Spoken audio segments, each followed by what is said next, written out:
Hey guys, so welcome back to my Bookmas 2019 series. This is going to be day 4, and it's also going to be the first day where the content is not actually related to Christmas. It's just something that I really wanted to talk to you guys about. So earlier today, and by earlier today I mean like 2 hours ago, I finished reading The Tyrant's Tomb for the first time by Riordan.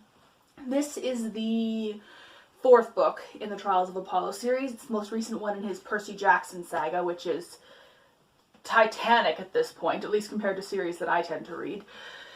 I know there are many series that are much longer than this, but I don't tend to read a lot of long series, so yeah, for me this is titanic in size. Right now I would say this is probably my favorite book in the Trials of Apollo series, but since I just read it, I haven't really had a chance to kind of think about it too much yet. Once I've kind of got a more solid opinion, then I'll probably figure out where it fits in the ranking. But for now, this is my favorite. I absolutely love it. And just so you know, this is going to be a spoiler-free discussion. I might do a spoilery discussion at a later date, but for now, this one will be spoiler-free. Riordan is doing so well with the character development in this series. Apollo is I would say the most dynamic character I've seen from him so far, or at least one of the most dynamic.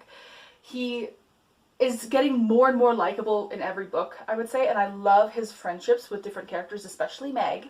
One thing that I find kind of interesting about the Trials of Apollo series is that you can tell that Rick Riordan learned from his previous books that when you have a super popular series with super popular characters and you write a sequel series to them, it's probably a good idea to fit the old characters in somewhere if you can.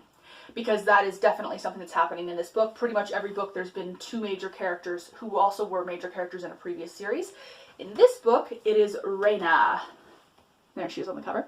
We do see other characters as well from the previous books, but Reyna is the one who gets probably the most spotlight attention, and she is awesome. Reyna's always awesome in pretty much everything she's been in, but I love her especially in this book. We get some really interesting character development with her.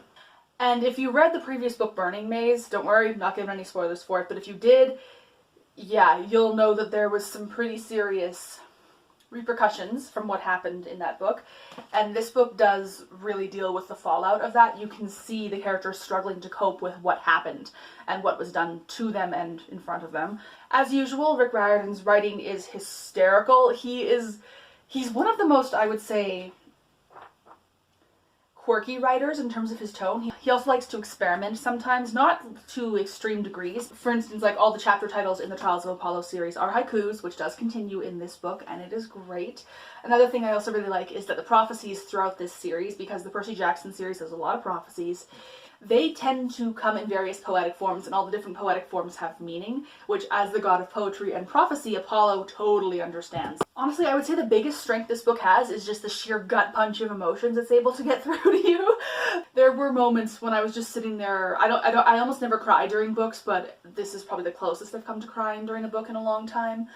And yeah, it's very well written, it's just beautiful. But one thing I like is that while it does have really tragic moments, it's not depressing all the way through. There is a lot of comedy. The characters are very, very likable.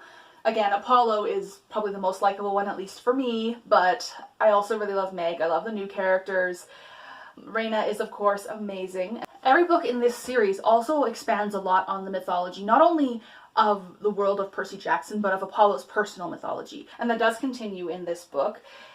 It's really interesting seeing how he develops as a character. Also, Rick Riordan does not pull punches in showing how horrible Apollo was prior to this series.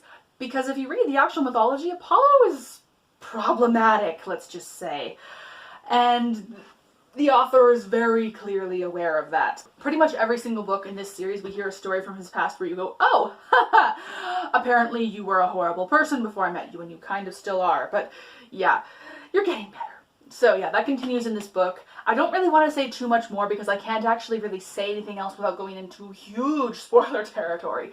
So I'm just gonna keep quiet about all of that. But if you enjoy Greek mythology, this is a book I would recommend, particularly if you like quirky writing styles. Quick warning though, if you haven't read Percy Jackson and Heroes of Olympus, I would recommend at least reading a summary of them first because, yeah, this whole world is so interconnected.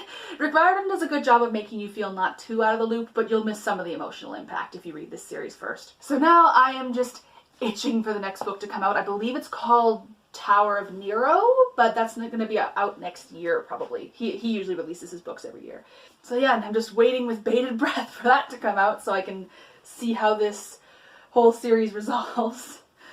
But thank you for watching, you guys. If you have any questions or comments, please let me know. If you've read this book, I would love to hear what you think, or if you haven't read any books that sound similar, I would love to know about them. So have a fabulous day and a wonderful December. Merry Christmas, you guys. See you later.